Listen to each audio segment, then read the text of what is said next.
মুন্সিগঞ্জের সিরাজদিখানে ক্ষমতাচ্যুত শেখ হাসিনার রায়ের প্রতিবাদে পুলিশের টহল দলের সামনেই মিছিল করেছে নিষিদ্ধ ঘোষিত ছাত্রলীগ এবং যুবলীগের নেতাকর্মীরা। 18 নভেম্বর উপজেলার বাসাইল ইউনিয়নের ইমামগঞ্জ বাজারে এই মিছিল করেন নিষিদ্ধ ছাত্রলীগ ও যুবলীগের নেতাকর্মীরা। আমরা ঘরে ঘরে আগুন জ্বালিয়ে দিব।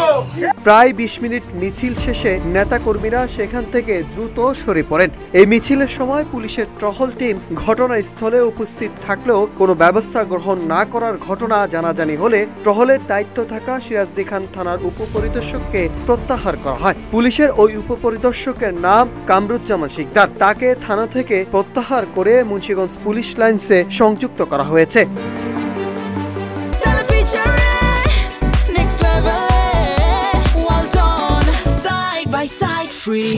প্রত্যক্ষদর্শী স্থানীয়রা জানান, সিরাজদিখান থানার উপজেলা যুবলীগের যুগ্ম আহ্বায়ক জহিরুল ইসলামের নেতৃত্বে সকাল 9টার দিকে ইমামগঞ্জ বাজারে একটি বিক্ষোভ মিছিল বের করা হয়। মিছিলে কার্যক্রম নিষিদ্ধ আওয়ামী লীগ ও সহযোগী সংগঠনের অর্ধশত নেতাকর্মীরা অংশ নেন। মিছিলে 17 নভেম্বর আন্তর্জাতিক অপরাধ ট্রাইব্যুনালে দেওয়া শেখ হাসিনার মৃত্যুদণ্ডের রায়ের প্রতিবাদে স্লোগান দেওয়া হয়। মিছিলটি ইমামগঞ্জ বাজারের প্রধান সড়ক প্রদক্ষিণ করার সময় সেখানে টহলরত পুলিশের একটি গাড়ি ছিল, তবে পুলিশ কোনো ব্যবস্থা নেয়নি।